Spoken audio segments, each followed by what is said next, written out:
మత్తయి సువార్త 2వ అధ్యాయం. మత్తయి సువార్త 2వ అధ్యాయం.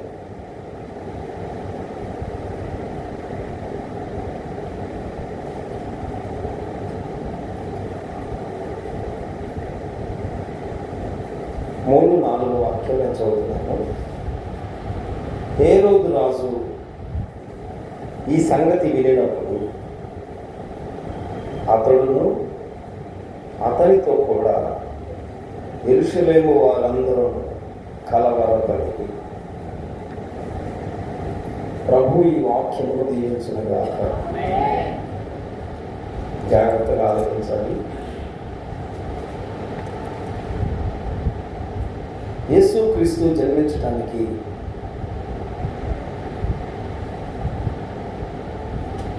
ఆ యెరూషలేము ప్రాంతంలో ఉన్న వారందరూ మామూలుగానే నడిచిపోతుంది. యేసుక్రీస్తు జన్మం ఎట్లా ఉంటుంది అనేది లేఖనాలు ఆధారం కలిగి కాలము సంపన్నమవుతుందో లేదో అని పరిశీలన చేసేవారు ఎంతమంది ఉంటారు అంటారు? మన సొంత పనులే పట్టించుకోవట్ల. స్తోత్రం చెప్పండి. అందరూ మనస్ఫూర్తి చెప్పండి. నువ్వు మన సొంత పనులే మనం పట్టించుకోవట్ల. ఇంకో పని పట్టించుకుంటాం. మనం సొంత పనులకే సమయం ఉండలేదు. పైగా రక్షకుడు కొడుతున్నాడు. మన పాపం అంటే ఎట్టకొట్టపోయినా బాగలేదు, మనం ఏ నరకానికి పోయినా బాగలేదులే. ముందు ఈ బాధలు పోతే బాగుండు, అప్పులు తీరితే బాగుండు, స్థలం కొనుక్కుంటే బాగుండు, ఇల్లు కట్టుకుంటే బాగుండు, పిల్లలు ఒక దారి అయితే చాలు బాబు, ఇల్లు చదువు అయితే చాలు, నేను ఒడ్డున పడినట్టే, ఈ పిల్ల ఒడ్డెక్కితే చాలు ఒడ్డున పడినట్టే, కట్నం కూడబెట్టి ఈ పిల్లకి కనుక పెళ్లి చేస్తే చాలు, ఈ మా అమ్మాయికి ఏదో నాకు 2 మంచి పిల్లలు అబ్బాయి అమ్మాయి పుడితే చాలు, 2 అబ్బాయిలు వద్దు, 2 అమ్మాయిలు వద్దు, ఒక అబ్బాయి ఒక అమ్మాయి అంటారు. ఇదే ప్రార్థన, ఇక నా ప్రార్థన అంటారు. లేదంటారా? ఇంకొప్పుడు పాపక్షమాపణ గురించి, లోకంలో కలిగే రక్షణ గురించి ఎవరెత్తుతాం? అందుకే తన బీజము కలిగిన వారు, ఆమె దేవుని బీజం, దేవుని చిత్తం కలిగిన వారు ఉన్నారు. వారు తమ దేవుని కొరకు కనిపెట్టుకుంటున్నారు. అప్పుడు పాత నిబంధనలో నాజీరు చేయబడేది ఉంది, ప్రత్యేకించబడటం అనేది ఉంది. తమ దేవుడు తప్పక మమ్మల్ని కరుణిస్తాడు అని కొంతమందిలో విశ్వాసం ఉంది. వారే దేవుని బీజం కలిగిన వారు. పరిస్థితులు ఎలా ఉన్నా ప్రతికూలంగా ఉన్నా దేవునిపైనే ఆనుకుంటాం.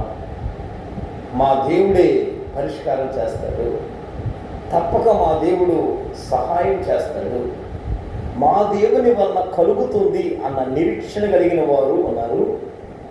వారిలోనే ప్రభు కనుగొంటున్నాడు. హల్లెలూయా. ఎందుకు? తనకు పరిచారం చేయటానికి ఆకాశం నుండి జీవము కలిగిన దేవుడు పరిశీలన చేస్తున్నాడు. తనకు పరిచారం చేయాలని, తనకు పరిచయం చేసేవాడు కావాలి. జీవము కలిగిన దేవుడే వెతుకుతున్నాడు అని లేఖనం చెప్తుంది.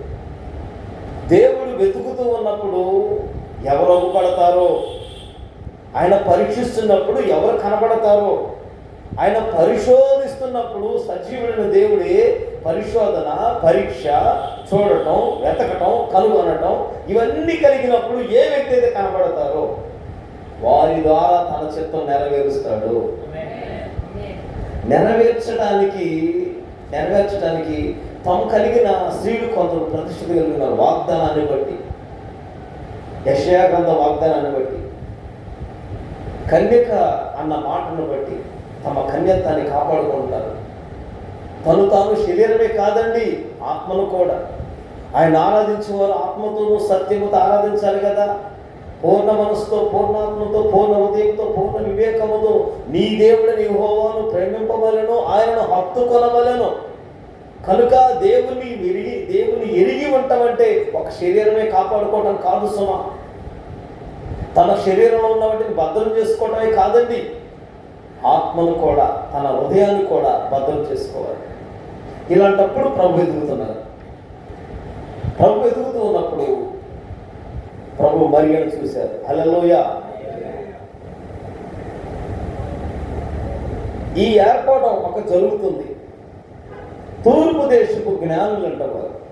తూర్పు దేశపు జ్ఞానులు, తూర్పు దేశపు జ్ఞానులకు మించిన జ్ఞానము సొలొమోనుకు దేవుడు ఇచ్చాడు. హల్లెలూయా.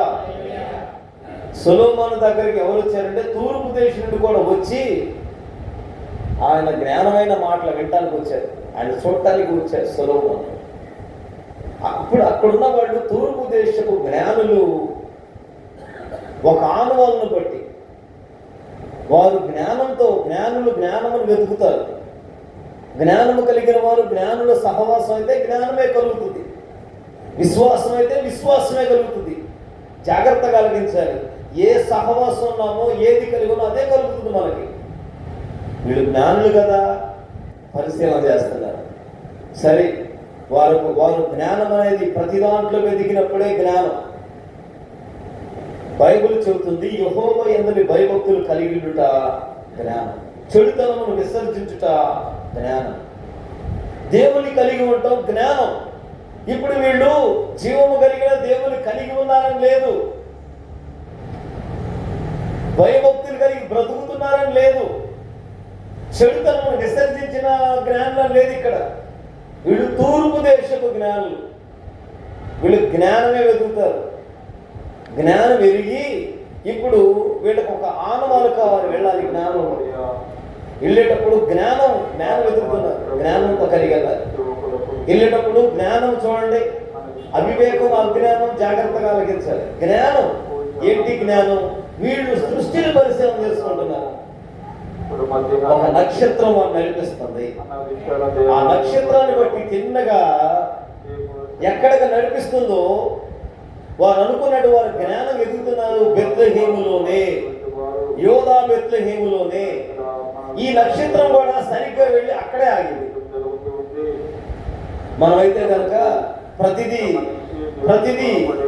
అలా ఆలోచనగా వెళ్ళిపోతూ ఉంటాం. వెళ్ళిపోయిన నష్టం జరిగిన తర్వాత, ఇబ్బంది అయిన తర్వాత, సమస్య వచ్చిన తర్వాత, సంకటం కలిగిన తర్వాత అప్పుడు ఆలోచించుకుంటాం, ఏంటి నేను తప్పు నడుస్తున్నానా, తప్పు వెళుతున్నానా, చెడు నడుస్తున్నానా, చెడు కలిగిందా అని అనుకుంటాం. జ్ఞానుల సహవాసము.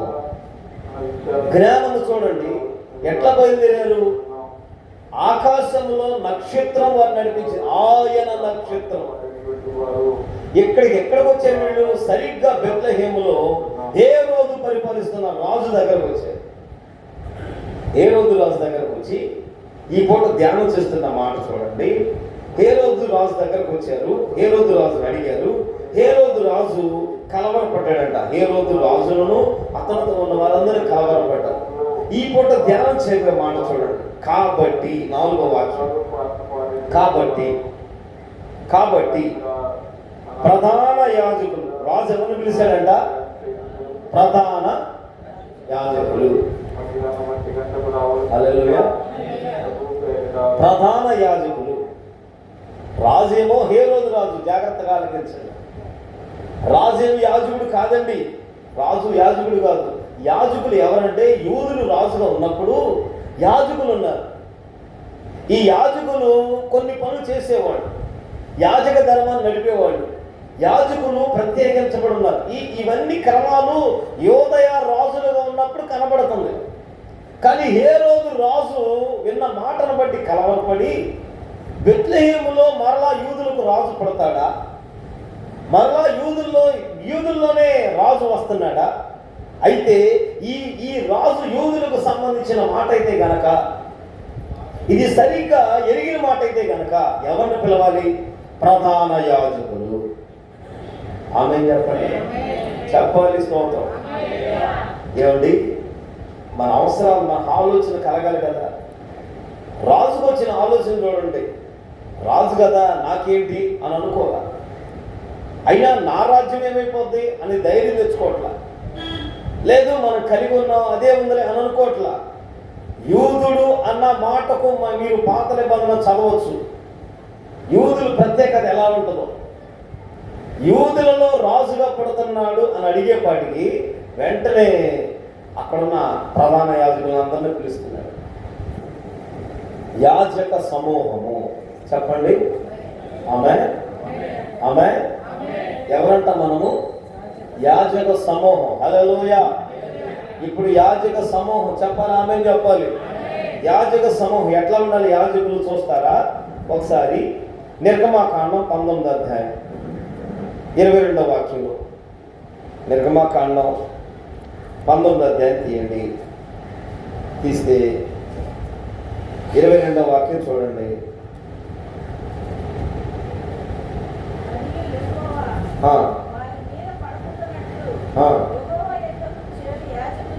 యెహోవా యొద్దకు చేరు యాజకులు. ఆమేన్ చెప్పండి. యాజకులు తమ్మును తామే ఆమేన్ చెప్పాలి. క్రిస్మస్లో ఎవరికి అవసరం ఉంటుంది? ఏమన్నా అర్థం ఉందా లేదని చెప్పేది? ఏమన్నా అర్థమవుతే స్తోత్రం చెప్పండి. అర్థం కావట్లేదు కదా. ఇప్పుడు కలవరపడింది రాజుకి ఎవరు అవసరం అయ్యారు? అందరు ఇక్కడే ఉన్నారు. అసలు స్తోత్రం చెప్పండి. సందేహం ఉన్నారు. హల్లెలూయా. రాజుకి కలవరం వచ్చింది. యోదయ బెత్లెహేములో యూదులకు రాజుగా పుట్టినవాడు ఎక్కడున్నాడయ్యా అని రాజుని అడిగాడు. రాజుకి ఒక కలవరం వచ్చేసింది. రాజుతో ఉన్నాడందరూ కలవరం వచ్చింది. కలవరం కలిగిన, భయం కలిగిన, లేదు భీతి చెందిన, సమస్య ఎదురైనా, సంకటం ఎదురైనా రాజులకు కావలసిన సలహా ఎక్కడ దొరుకుతుంది? రాజులకు సరైన ఆలోచన ఎక్కడ దొరుకుతుంది? ప్రధాన యాజకులు.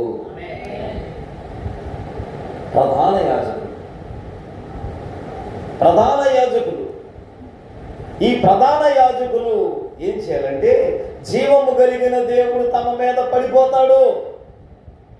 జీవము కలిగిన దేవుడితో సహవాసం చేస్తున్నాం. జీవము కలిగిన దేవుడు దహించు అగ్ని. ఒకవేళ అవివేకంగా ఉన్నామా, ఒకవేళ అనాలోచనగా ఉన్నామా, ఆ దేవుడే మనమే పడితే మనం చచ్చిపోతాం, కాలిపోతాం, ఇంకా అవకాశం ఉండదు అని చెప్పి వారు యెహోవా వారి మీద పడకుండునట్లు యెహోవా యొద్ద చేరు యాజకులు తమ్మును తాము ఎప్పటికప్పుడే పరిశుద్ధతలోనికి రావాలి. మీకు అర్థం ఉందని పరిశుద్ధత కోరుకుంటున్నారా? పరిశుద్ధత ఎన్నటన్నిటికీ దేవునికి అనుకూలమైనది. పరిశుద్ధులగుటకే ప్రభు మిమ్మల్ని పిలిచాడు, మనల్ని పిలిచాడు. నీవైనా నేనైనా పరిశుద్ధులుగా ఉండటమే దేవుని చిత్తం. దేవుని చిత్తం ఏంటి? పరిశుద్ధత. దేవునికి అనుకూలం పరిశుద్ధత. యాజకుడు ఉండవలసింది పరిశుద్ధత. ప్రభు యేసుక్రీస్తు రక్తంలో కడగబడ్డాగా, ప్రభువైన దేవుని వాక్యాన్ని ఎరిగి నడుస్తున్నాగా. నీవు యాజకుడివేనా? యాజక సమూహమేనా? అపోస్తలుడైన పేతురు రాస్తూ అంటాడు, మీరు యాజక సమూహం, ఆయన గుణాతిశయములను ప్రచురణ చేయడానికి వచ్చిన యాజక సమూహం అయితే దేవుని గుణాతిశయములు చెప్పాలి అంటే, చీకటిలో నుండి వెలుగులోకి వచ్చిన నీవు, మరణములో నుండి జీవులకు వచ్చిన నీవు, వెలిగించబడిన నీవు, అదుగో రక్షణ బాప్తిస్మ మార్మల్స్ కలిగిన నీవు సజీవుడైన దేవుని కలిగి ఉంటే యాజకుడుగా ఉండాలి. అర్థమైందా? చెప్పాలి. అర్థమైందా? స్తోత్రం చెప్పండి. ఏమోలే పోనీ, కేక్ తినేసేద్దాం, పర్వాలేదు, ఏమోలే పోనీ, మనకెందుకు, ఇట్లా నీ మనస్సాక్షిని అనుకుంటే నీవు దేవుని వెలుగును, దేవుని ప్రకాశమైన మహిమను చూపించాలి. నీవు నీ ఇంటి వారిని వెలిగించడానికి ప్రభువుని వెలిగించాడేమో, నీ జాతి కుటుంబాలకి నువ్వు అవసరమేమో, నీ పాలి వారికి, నీ ఎముక, నీ రక్త సంబంధికులు నీవు అవసరమేమో, నీ తమ్ముడు, నీ బిడ్డలు, నీ యజమాని, నీ పిల్లలు, వీళ్ళందరూ వెలిగించబడ్డారా? యాజకుడివేనా నీవు దేవుని దగ్గర? కలవరం వచ్చినప్పుడు యాజకులను పిలిచాడు, కలవరం కలిగినప్పుడు యాజకుని పిలిచాడు. యాజకుడేంటి? ఆ జీవము కలిగిన దేవుడు మన మీద పడతాడు రా, మనం కనుక అయోగ్యంగా వెళ్ళకూడదు, పరిశుద్ధతలోనికి రావాలి, పరిశుద్ధతలోనికి రావాలి. పరిశుద్ధతేనా నీ నోరు? పరిశుద్ధతేనా నీ కనులు? నీ సర్వ శరీరం పరిశుద్ధత అనే మాటగా ఉందా? యెహోవా పరిశుద్ధుడని యాజకుడికి ఈ నుదుటి మీద చెక్కబడాలి. యెహోవా పరిశుద్ధుడిని ఇదిగో తను ధరించుకున్న వస్త్రాల మీద పాపమును భరించేవానిగా, సహించేవానిగా, సమస్త మెరిగిన వానిగా, ధర్మశాస్త్రంలో 12 గోత్రికుల పాప భారమును వహించడానికి 12 గుర్తులు కలిగిన వాడు, 12 పేర్లు కలిగిన వాడు, 12 ముత్యములు కలిగిన వాడు, 12 రకాలుగా అన్ని 12 సంఖ్య చేత కలిగిన వాడే యాజకుడు. ఈ యాజకుడిగా నీవు ఉండకపోతే, ఈ యాజకుడిగా నువ్వు మారకపోతే, ఈ యాజకుడిగా నీవుగా దేవుని దగ్గరకు నీ యాజకత్వాన్ని, నీ కలిగిన దాన్ని దేవుని పరిశుద్ధతలోనికి రాకపోతే క్రీస్తు ఎలా కనబడతాడు? నీలో ఎలా కనబడతాడు? క్రీస్తు కనబడట్లేదు కదా, అందుకే చీకట్లోనే ఉన్నావు. ఆ శరీర కార్యాలైన చీకట్లో ఉన్నావు, అదిగో లోక పాపం అనే చీకట్లో ఉన్నావు, వ్యసనాలనే చీకట్లో ఉన్నావు. నీతో పాటు అదిగో నీ వెలిగించిన దీపం ఆర్పు వేసుకుని నీవా చీకట్లో ఉన్నావు. ఆ లోకానికి పాపానికి పట్టబడిపోయి ఎక్కడ ఇక ఏ గమ్యం లేదు కనుక ఏదో రకంగా సాగిపోతున్నాడు. కలవరం ఎదురైంది రాజు. ఏ రోజు రాజుకు కలవరం వచ్చింది. రాజుతో పాటు యెరూషలేములోని వారందరికీ కలవరం కలుగుతుంది. ఇదేంటి 14 తరాలు అయిపోయింది, మరలా దావీదు 14 తరాలైంది, మరలా బబులోను చెరగెళ్ళి 14 తరాలైంది. ఇప్పుడు యోధా బెత్లెహేములో యూదులకు రక్షణ వస్తుందా? ఎక్కడ పుడుతున్నాడు ఆ రక్షకుడు? నీకుందా ఈ ఆలోచన? నీవెవరివి? ఆత్మ సంబంధమైన వాడు కాదా? ప్రభువు యేసుక్రీస్తు రక్తంలో కడగబడలేదా? యేసుక్రీస్తు నీలో ప్రకాశించలేదా వెలుగు? నీవు నిజముగా రక్షించబడిన వాడు అయితే, ప్రభువు యేసుక్రీస్తు రక్తంలో కడగబడిన వాడు అయితే, శుద్ధుడిగా చేయబడిన వాడు అయితే నీవు ఎలా ఉంటుందో తెలుసా? అదుగో కలవరం పడే వారికి, ఆమేన్, కలవరం పడే వారికి నేనే ప్రధాన యాజకుడుగా ఉంటాను. పరిశుద్ధతలో ఉంటాను. పరిశుద్ధత అనే దానికి కేంద్రంగా మారుతాం. ఈ నడవడి మన నడవడి కుటుంబాల్లో నీ బిడ్డల దగ్గర అదుగో ప్రధాన యాజకుడు. ఎందుకు ప్రధాన యాజకుడు? తన్ను తాను ఎప్పటికప్పుడే పరిశుద్ధపరుచుకుంటాడు. ప్రధాన యాజకుడు ఏం చేస్తాడు? అదుగో బలిపీఠం మీద అక్కడ డొప్పు కాలుతూ ఉంటే, అర్పణ వెళుతూ ఉంటే అక్కడ నుంచి కొరివి పట్టుకుని పరిగెత్తుకుని వస్తుంటే ఇక్కడ ప్రధాన యాజకుడు ప్రత్యేక స్థలం ఉంది, అతి పరిశుద్ధ స్థలం ఉంది, అందులో ధూపం వేస్తూ ఉంటాడు. లోకంలో బతకడం, ఇక్కడ ఉండి అక్కడ ఉండడు. ఎందుకు తెలుసా? దేవుడు పరిశుద్ధుడు అని భయం ఉంటుంది లోపల. దేవుడు పరిశుద్ధుడు అన్న దిగులు లోపల ఉంటుంది. ఇక్కడ ఉన్నాను కదా పర్వాలేదులే. ఈ దినాల్లో క్రైస్తవ సమాజం, క్రైస్తవ సహోదరులు, క్రైస్తవ ఆధ్యాత్మిక జీవితాలు, క్రైస్తవ సంఘాలు ఎలా ఉన్నాయి? పరిశుద్ధత అక్కర్లేదు. నిజమే, ఆచారాలు ఉంటే చాలు, అలవాటు ఉంటే చాలు, నామకార్థంగా బ్రతికితే చాలు. పరలోకం మన కోసం దేవుడిచ్చాడు, మన కొరకు ప్రభు చనిపోయాడు, మన పాపములు వహించిన వాడు, మన భారం సహించిన వాడు, ఆయన పునరుద్ధరణ కలిగిన వాడు. ఖచ్చితంగా నమ్ముకుంటే చాలు మనం వెళ్ళిపోతాం అనుకుంటున్నాం. నీ ఇంట్లో కలవరం ఉంది, నీ బిడ్డల దగ్గర కలవరం ఉంది, నీ ఉద్యోగంలో సాతాను కలవరం చేస్తున్నాడు, నీ పనిలో కలుగుతుంది కలవరం, బిడ్డల దగ్గర, కుటుంబాల దగ్గర, పరిస్థితుల దగ్గర చూస్తున్నావు.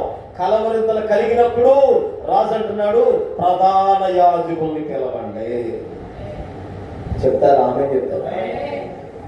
ప్రధాన యాజకుల్ని పిలవండి. ఈ ప్రధాన యాజకుడు ఏం చేస్తాడు?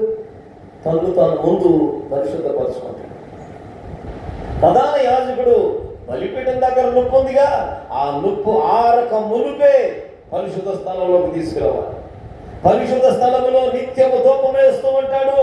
ఉదయకాల ధూపము, మధ్యాహ్న ధూపము, సాయంకాల ధూపము, ధూప నైవేద్యములు అర్పిస్తూ ఉంటాడు, దహన బలు అర్పిస్తూ ఉంటాడు. జీవము కలిగిన దేవుడు పరిశుద్ధుడు కనుక ఎక్కడైనా అపవిత్రత ఉందా? ఎక్కడైనా మాలిన్యం ఉందా? ఎక్కడైనా నన్ను నేనుగా తప్పిపోతున్నానా, ఎక్కడైనా తొలగిపోతున్నానా, అయితే ఎవరు నన్ను కొట్టరు, ఎవరు నన్ను చంపరు, ఎవరు నన్ను ఏం చేయరు, అదుగో ఆ పరిశుద్ధుడైన ప్రభువే మన మీద పడతాడు కాబట్టి భయపడతాడు. నీకుందా భయము? నీకుందా దేవుని భయము? నీకుందా దేవుని పరిశుద్ధత? దేవుడు కోరుకునేది నీ నుండి పరిశుద్ధతన్నా, నీ వెండి బంగారం కాదు, నీ అంద చందాలు కాదు, నీ వెలగలిగిన భూములు కాదు, నీ కలిగిన భోగ భాగ్యములు కాదు, నీ కలిగిన ఏమీ అక్కర్లేదు. జీవం కలిగిన దేవుడు కోరుకునేది నీ నుండి నా నుండి ఎన్నటెన్నటికీ పరిశుద్ధత, పరిశుద్ధత, పరిశుద్ధత. జాగ్రత్తను విడిచిపెట్టడమే పరిశుద్ధత, పాపమును విడిచిపెట్టడమే పరిశుద్ధత. అనుదినము దినదినము ఆయన గుణాతిశయములను ప్రచురం చేయాలి. ఇదిగో చూస్తారా, పేతురు పత్రిక తీస్తారా? కొని పేతురు పత్రిక తీయండి. అపోస్తలుడైన పేతురు రాసిన పత్రిక ఆ మాట చూడండి. కొని అపోస్తలుడైన పేతురు రాసిన పత్రిక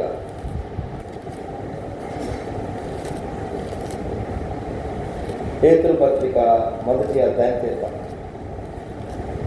మొదటి పేతురు రెండో అధ్యాయం 9వ వాక్యం. మళ్ళా 8వ వాక్యం చదువుతున్నా చూడండి. కట్టువారు వాక్యములకు అవిధేయులై తొట్టిల్లుచున్నారు. జాగ్రత్త వినాలి. దానికే వారు నియమింపబడితిరి, దానికే వారు కొందరు నియమించబడ్డారు, దానికే వారు నియమించబడ్డారు. ఇప్పుడు చదువుతారు ఎవరైనా ఒక మాట. అయితే మీరు చీకటిలో నుండి ఆమేన్ చెప్పండి. చీకటి, పాపము, లోకము ఏదైతే ఉందో, ఏ బలహీనత, ఏ మాదక మత్తుకు వ్యసనం నుండి బయటకు వచ్చావో, వెలిగించబడ్డావో, ఏ శాపం నుండి విడిపించబడ్డావో, ఏ రోగం నుండి విడిపించబడ్డావో. నేను ఒక జబ్బు నుండి బయటకు వచ్చా. నా కిడ్నీలు ఇన్ఫెక్షన్, గుండెల్లో జబ్బు ఉంది, దాని నుండి విడిపించబడ్డా. నాకు ఆరోగ్యం ఆరోగ్యం లేక ఏ దారి లేక వచ్చా నేను. అలా ప్రభువుని నమ్ముకున్నా. చీకటిలో నుండి నీవైనా నేనైనా ఎవరమైనా చీకటిలో నుండి, చదవండి అన్నమాట, చీకటిలో నుండి ఆశ్చర్యకరమైన తన వెలుగు. చెప్పరా ఎవరు? స్తోత్రం చెప్పండి. ఆశ్చర్యకరమైన తన వెలుగు. తన సేవకుని మాటో, తన సువార్త వెళ్ళటమో, తన వాక్యం వెళ్ళటమో, తన దేవుడు తన దూతలను పంపడమో, ఏదో విధంగా చేతను బాగుపడి పట్టగట్టుకున్నావు అంతే. నీ మిరిసిపడి అంతసేపు గడ్డి వాడిపోవును, పువ్వులు రాలిపోవును, ఏమండు. నీ దేవుడు నిన్ను చేసిన మేలును మర్చిపోయి ఆశ్చర్యమైన, చదవండి అక్కడ, ఆశ్చర్యమైన తన వెలుగు. తన వెలుగులోనికి, నా వెలుగులోనికి కాదక్కాయ్, తన వెలుగులోనికి నీవు వచ్చావంటే యేసయ్య వెలుగులోకి రావాలి. యేసుక్రీస్తు లోకమునకు వెలుగై ఉన్నాను, అది లోకంలో వెలిగించడానికి మనుషుల యొద్దకు వస్తుంది. ఆమేన్ చెప్పండి. యోహాను సువార్త 1వ అధ్యాయం ప్రకారం లోకమునకు వెలుగు ప్రభువైన యేసుక్రీస్తు. ఈ వెలుగు అనేకులను వెలిగించడానికి బయలుదేరుతుంది. తన వెలుగులోనికి వచ్చావా? నీవైనా తన వెలుగులోనికి వస్తే, తన వెలుగులోకి వచ్చి ఏం చేయాలంట? మిమ్మును పిలిచిన వాని గుణాతిశయములో. హల్లెలూయా, హల్లెలూయా. చెప్పాలి గట్టిగా. హల్లెలూయా. మిమ్మును పిలిచిన వాని గుణాతిశయములు. నన్ను పిలిచాడు. నువ్వు నమ్మినా నన్ను పిలిచాడు దేవుడు. లేకపోతే లేదు. 2000 సంవత్సరం డిసెంబర్ 25 ఇక లేదు. ఇక సరిగ్గా డిసెంబర్ 24వ తారీఖు 2000 సంవత్సరం ఊపిరితిత్తులు నిమ్ము చేరిపోయింది. ఊపిరితిత్తులు నిమ్ము చేరికి లేదు. ఇక ఇక్కడ లేదన్నారు. గుంటూరు, విజయవాడ తీసుకెళ్ళారు. విజయవాడ హాస్పిటల్ పెట్టారు. లేదన్నారు అవకాశం. నిమ్ము బాగా చేరిపోయింది, నిమోనియా చేరిపోయింది, ఊపిరితిత్తులన్నీ పాడైపోయినాయండి, కిడ్నీ ఇన్ఫెక్షన్ అయిపోయి, ఒక కిడ్నీ అంత పూర్తి డ్యామేజ్ అయిపోయింది, బతుకుతాడు కూడా చెప్పలేమన్నారు. మన ఊరందరికీ తెలుసు. నేనంటాను, నా విశ్వాసం, మన ఊరు అందరూ నాకు ఎంతగానో, ఆ దినాన రూపాయి లేదు నాకు, కుప్పలకి వెళ్ళేవాళ్ళు ప్రతి ఒక్కరు రూపాయి చందా చేసి పంపారు నాకు. నేను ఎప్పటికీ ఊరికి రుణస్తుడి హాస్పిటల్కి. ఎప్పటికీ నేను బ్రతికానంటే నన్ను పిలిచిన వాడు తన వెలుగులోనే పిలిచాడు. నీకు అర్థమైందో లేదో మరి. నీ దేవుడు నిన్ను పిలవలేదు, నీ సాక్ష్యం ఉంది, నువ్వు మరుగు చేశావు. నీ దేవునికి చేసిన కార్యాలు ఎన్నో ఉన్నాయి, ఎన్నో మేలు ఉన్నాయి, ఎన్నో కార్యాలు ఉన్నాయి. తన వెలుగులోనికి ఏంటంట పిలిచిన వాని ఎవరిని ఎలా పిలిచాడో, నన్ను నా వ్యాధి చేత, నా బాధ చేత, నా సంకటం చేత దినదినము ప్రతి దినము రోగమే, ప్రతి దినము జబ్బే, ప్రతి దినము బలహీనత. మందులు వేసుకున్న తగ్గేది కదా అంత రోగం నాకు. అటువంటి జబ్బు, అటువంటి బలహీనత, ఇంజక్షన్ సెట్ అయ్యేది కాదు. ఎప్పుడు కిడ్నీల బలహీనత, ఎప్పుడు ఊపిరితిత్తుల బలహీనత, ఎప్పుడు నరాల బలహీనత, కాళ్ళు తిమ్మిళ్ళు పట్టేయటం, చేతులు పట్టేయటం, నడుస్తుంటే కాళ్ళు పట్టేసేయటం, పిక్కలు పట్టేసేయటం, తెల్లవార్లు జాగారం చేసుకోవడమే, నిమ్ము, ఆయాసం, ఊపిరితిత్తులు నిమ్ము, ఎప్పుడు దగ్గు, ఎప్పుడు మీకు అందరూ తెలుసు. నా స్థితి అంతా మీరు చూసిన వాళ్ళు. నిన్ను ఏ స్థితిలో ప్రభు పిలిచాడో, పిలిచిన వాణి చదవండి, పిలిచిన వాణి గుణాతిశయములు. ఆమె నిన్ను ఎలా పిలిచాడో, నన్ను పిలిచినట్లు కాదండి, నిన్ను పిలిచిన విధానం వేరు, నిన్ను ఎన్నుకున్న విధానం వేరు. లేకపోతే ఇక్కడ కూర్చోంగా పిలిచిన ఈ దినాన్ని కొందరు ఎక్కడెక్కడో కూర్చుంటున్నారు, ఎక్కడెక్కడో గడుపుతున్నారు, పిలుపుని మర్చిపోయారు, కృతజ్ఞత లేరు అన్నమాట. కృతజ్ఞత ఏంటంటే పిలిచిన వాడు, నన్ను బ్రతికించిన వాడు నా దేవుడు అని ఎరిగి ఆయన మహిమ పలుకుతాం. పిలిచిన వాని గుణాతిశయం, ఆయన గుణం ఎలాంటిది, ఆయన ఎలా ఉంటాడు, ఆయన ఏం చేస్తాడు, ఆ ప్రభువును తెలియజేయడానికి అందుకే ప్రధాన యాజకుల్ని పిలిపించండి. చెప్పరా హల్లెలూయా. ప్రధాన యాజకుల్ని పిలిపించాలి.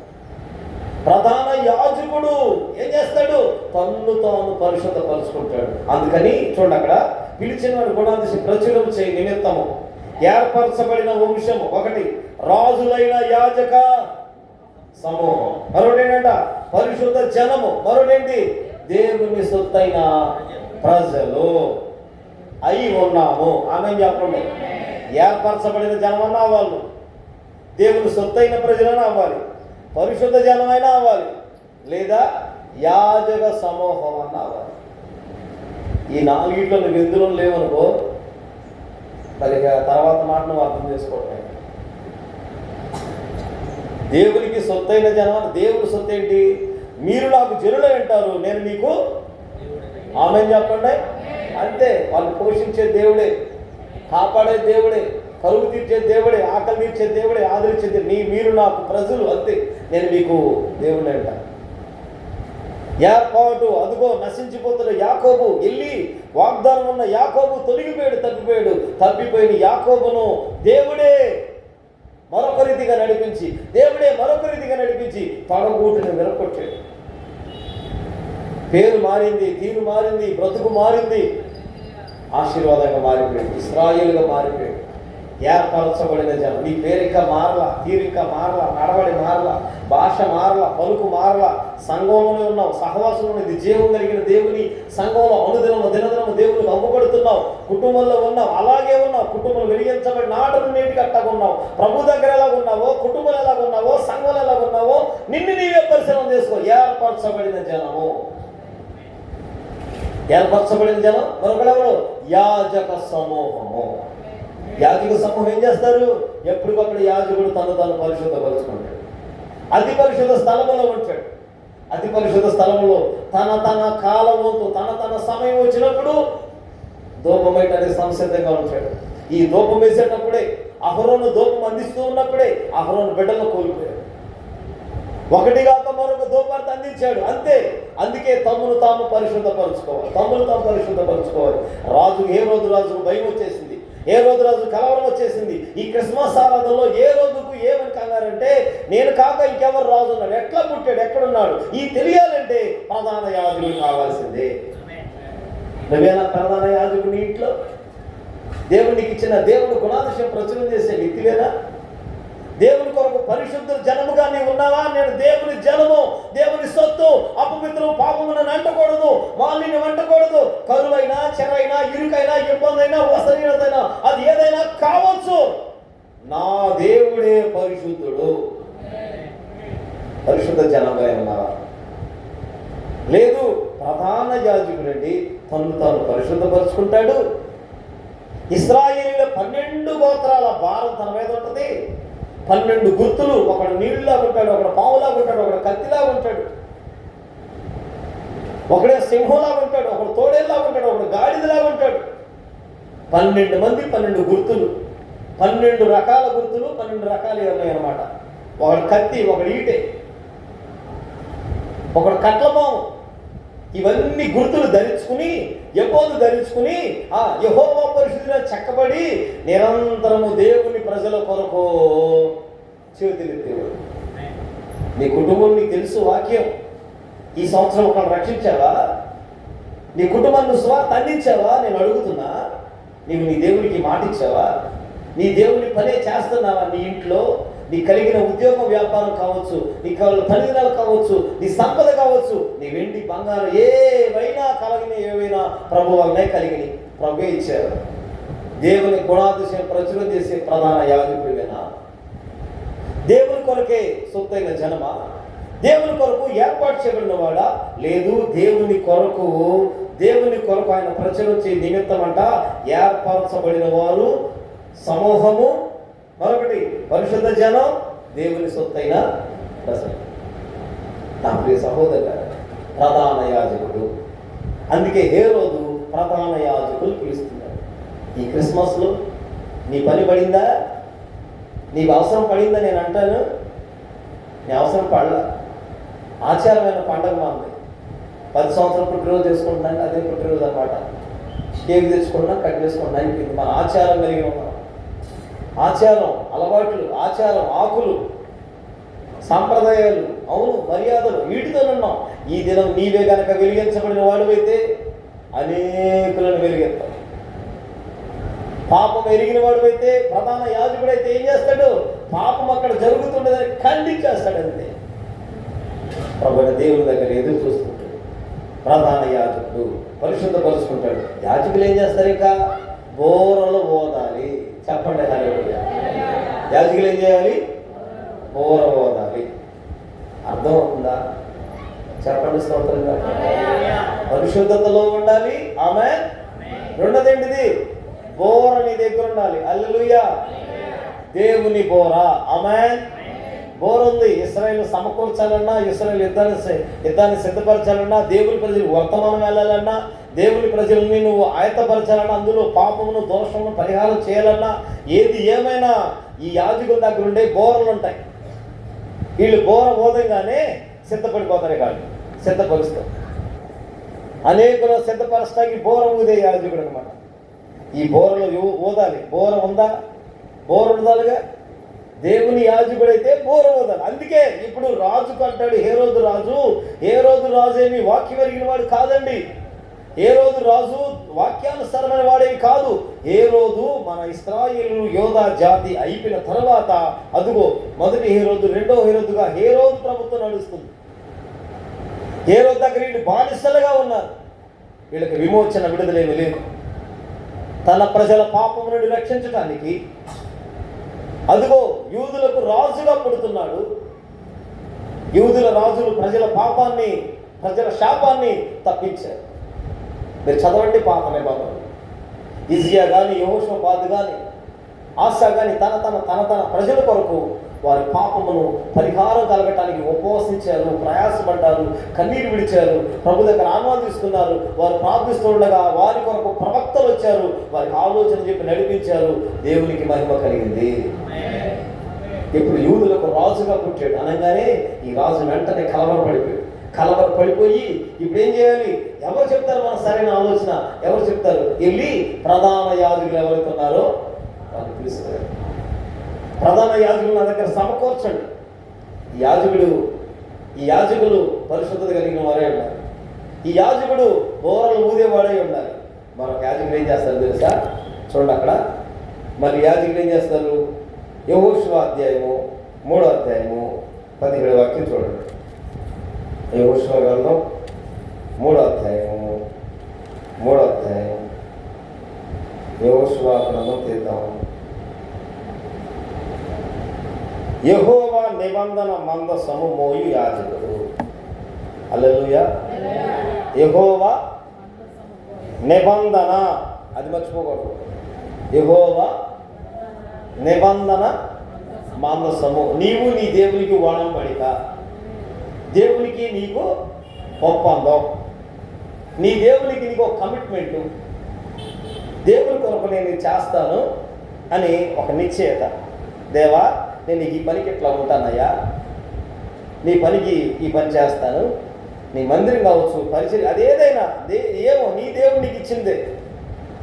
వీళ్ళ దగ్గర ఏముంది చూడండి, మళ్ళీ చదువుతున్నాను ఆ మాట చదవండి. ఎవరైనా 3:17 యెహోషువ గ్రంథం 3:17 వాక్యంలో, జనులు ఎరుకో ఎదుటను దాటగా యెహోవా నిబంధన మందసం మోయువు యాజకులు యోర్దాను మధ్యన ఆరిన నేల స్థిరముగా నిలిచిరి. జనులందరూ యోర్దాను దాటుట తోదముట్టు వరకు ఇశ్రాయేలీలందరూ ఆరిన నేల మీద. చెప్పండి, ఆమేన్ చెప్పండి, చెప్పాలి. అక్క, నీ భుజం మీద ఏ మందసం ఉండవు. ఇంకా మనకు ఎట్టొకటి ఎకరం అన్నారనుకో, ఎకరం అనాలయ్యా పిల్లోడికి. ఆడు పిచ్చోడు, బతకలేడు, ఎట్టబోతాడు ఏంటన్నాయా. ఆడి కౌలు డబ్బులు తెచ్చుకోవడం కూడా చేత కదయ్యా. దేవుడికి నాకు ఒక 15 సంవత్సరాలు ఆయుష్ ఇస్తే బాగుండు. 15 అయిపోతే మళ్ళీ 25 వస్తే మళ్ళీ 25 వస్తే బాగుండయ్యా. ఎంతసేపు బ్రీతి ఇట్లాగే ఉంటుంది. నీ భుజం మీద ఆమేన్ చెప్పండి రా. యెహోవా నిబంధన మందసం. యెహోవా నిబంధన మందసం ఎందుకు? మళ్ళీ చదువుతున్నా. జనులు ఎరుకో ఎదుటను దాటగా యెహోవా నిబంధన మందసమును మోయు యాజకులు యోర్దాను మధ్యనున్నారంట. ఆరిన నేల స్థిరముగా నిలిచిరి.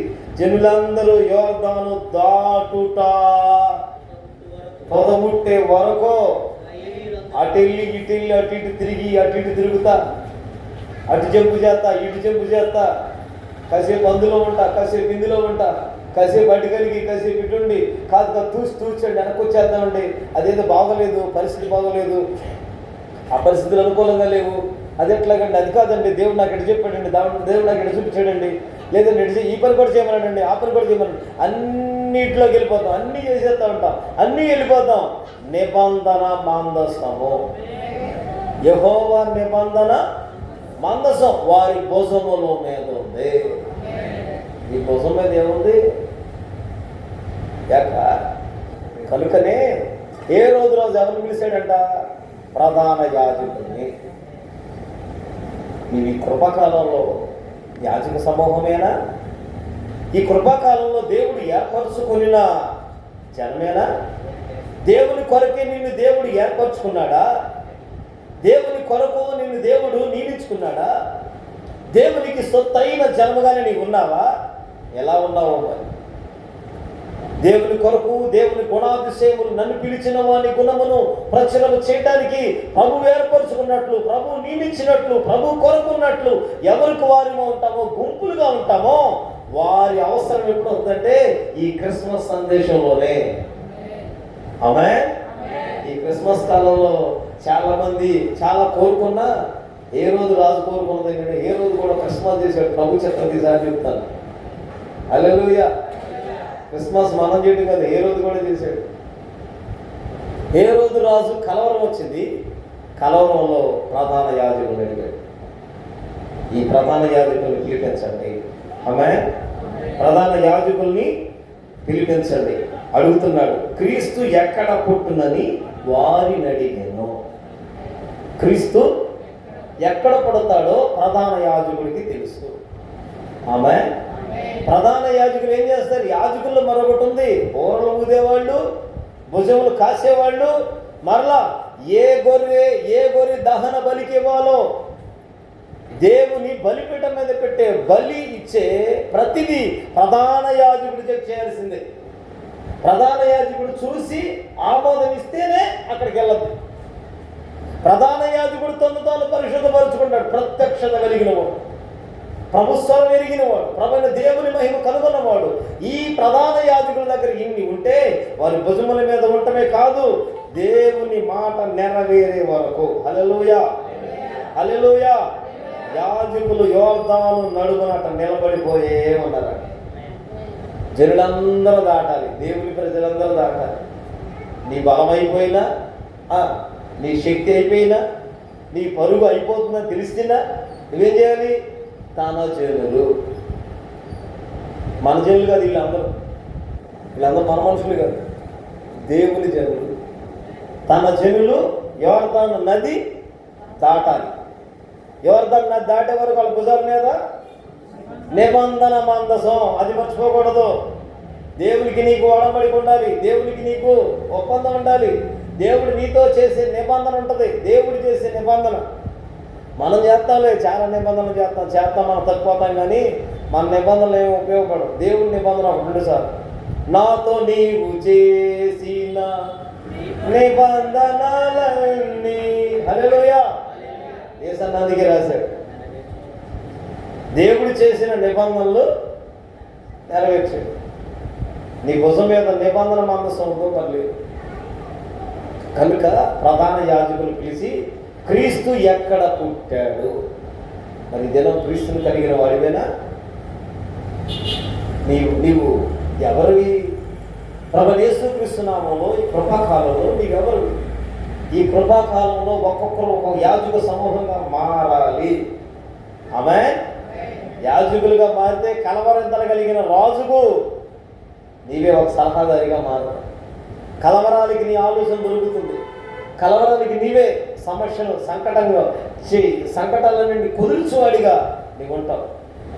అప్పుడు ప్రభువుకు మహిమ కలుగుతుంది, ప్రభువుకు ఘనత కలుగుతుంది, ప్రభు నా మహిమ పరచబడుతుంది. అట్టి కృప ప్రభు దయచేయను గాక. ఈ క్రిస్మస్ సందేశంలో ఎలా ఉండాలి? భుజముల మీద నిబంధన మందసం కలిగిన యాజకుడు ఉండాలి. మరొకటేంటి? నిలబడే యాజకుడై ఉండాలి. ఆమేన్. బోరలు ఊదేవాడిగా ఉండాలి. మరో యాజకుడు ఏంటి తెలుసా? అప్పటికప్పుడే తన్ను తాను పరిశుద్ధపరచుకోవాలి. అట్టి కృప ప్రభు దయచేయను గాక. ప్రభు ఈ మాటలు దీవించిన గాక. కృపల వారి తెలియచేయను గాక. అందరూ మోకరిద్దాం, ప్రార్థన చేసుకుందాం.